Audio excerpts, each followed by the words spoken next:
Good morning. स्वागत है आपका कक्षा 8 सामाजिक विज्ञान ऑनलाइन क्लासेस में। आज हम पाठ 7 हास्याकरण की समझ अभ्यास प्रश्न कर रहे हैं। पहला प्रश्न है बेटा आपका, हास्याकरण शब्द से आप क्या समझते हैं। इसको ऐसे भी पूछा जा सकता है कि हास्याकरण शब्द का अर्थ बताइए। हास्याकरण किसे कहेंगे या हास्याकरण की परिभाषा या हास्य लिखो।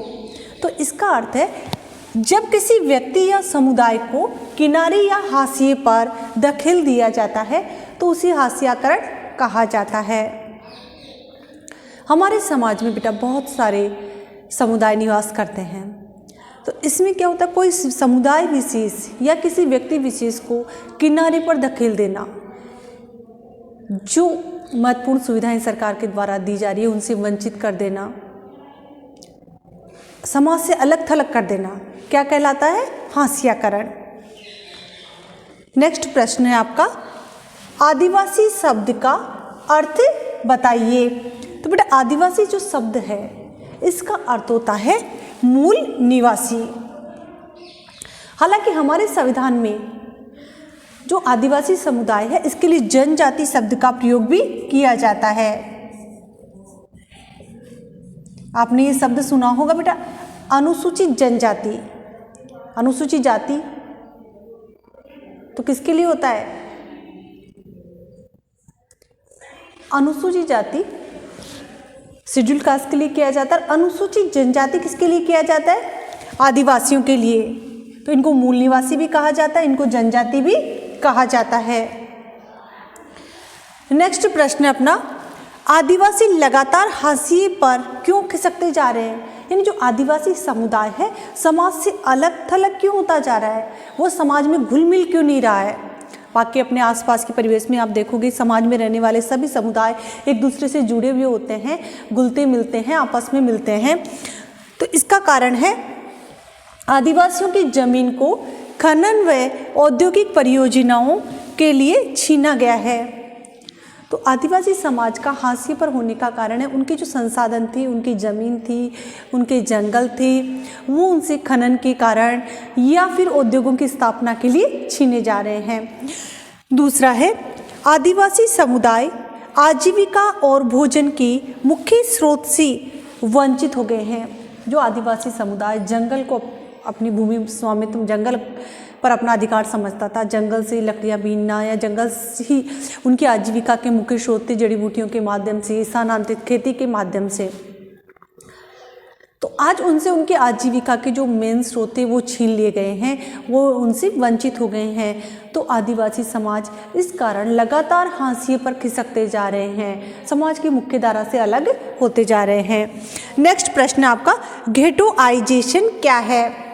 तो शब्द है, तो इस शब्द का क्या अर्थ होगा, घेटोआइजेशन किसे कहेंगे।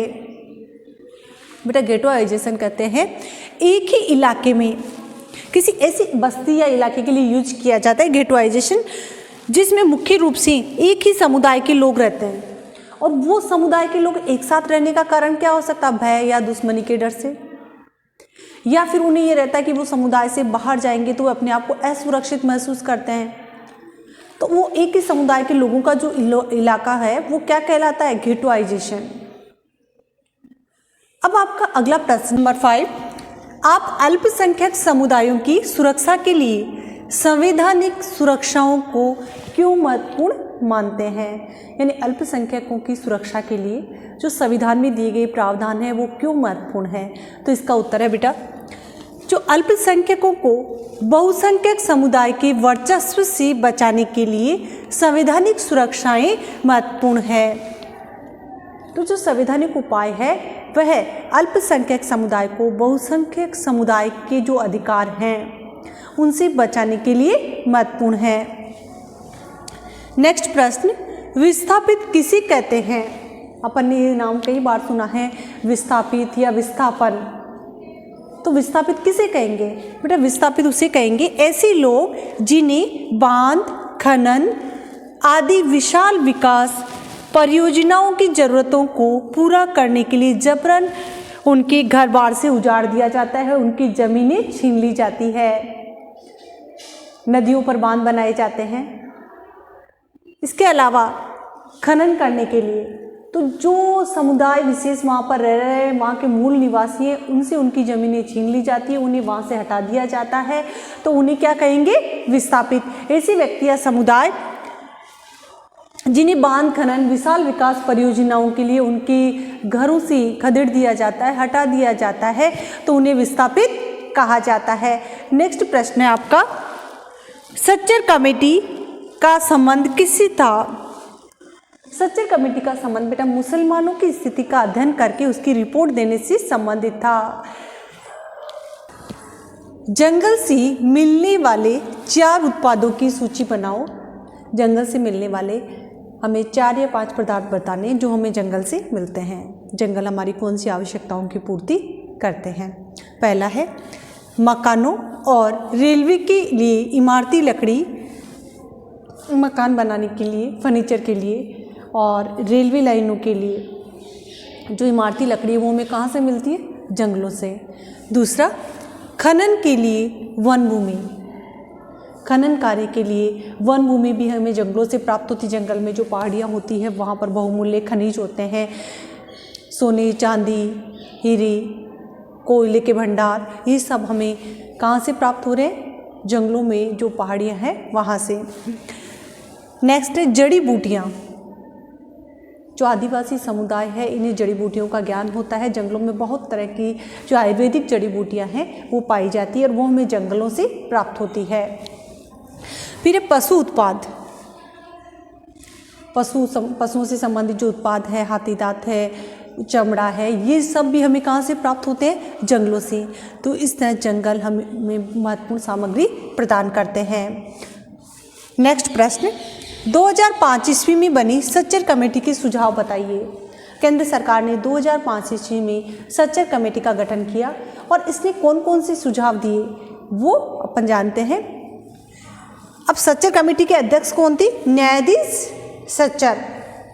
न्यायाधीश सच्चर के नेतृत्व में केंद्र सरकार ने मुस्लिम समाज की सामाजिक स्थिति, आर्थिक स्थिति और शिक्षा के क्षेत्र में अध्ययन करने के लिए सच्चर कमेटी का गठन किया और ये काम या जिम्मा इसे सौंपा गया कि मुस्लिम समाज की सामाजिक आर्थिक स्थिति के बारे में जानकारी प्रदान करे, शिक्षा के क्षेत्र में मुस्लिम समाज की क्या स्थिति है उसकी जानकारी दे।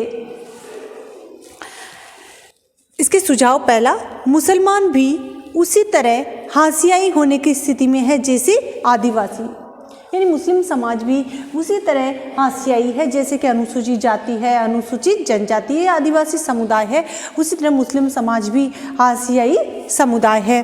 फिर नेक्स्ट है 16 वर्ष तक की उम्र के बच्चे अन्य समुदायों की तुलना में स्कूल कम जाते हैं। जो मुस्लिम समुदाय है 7 से 16 वर्ष की उम्र के बच्चे हैं मुस्लिम समुदाय के, तो अन्य समुदायों की तुलना में स्कूल कम जाते हैं। 25% बच्चे तो ऐसे हैं जो या तो स्कूल गए ही नहीं हैं।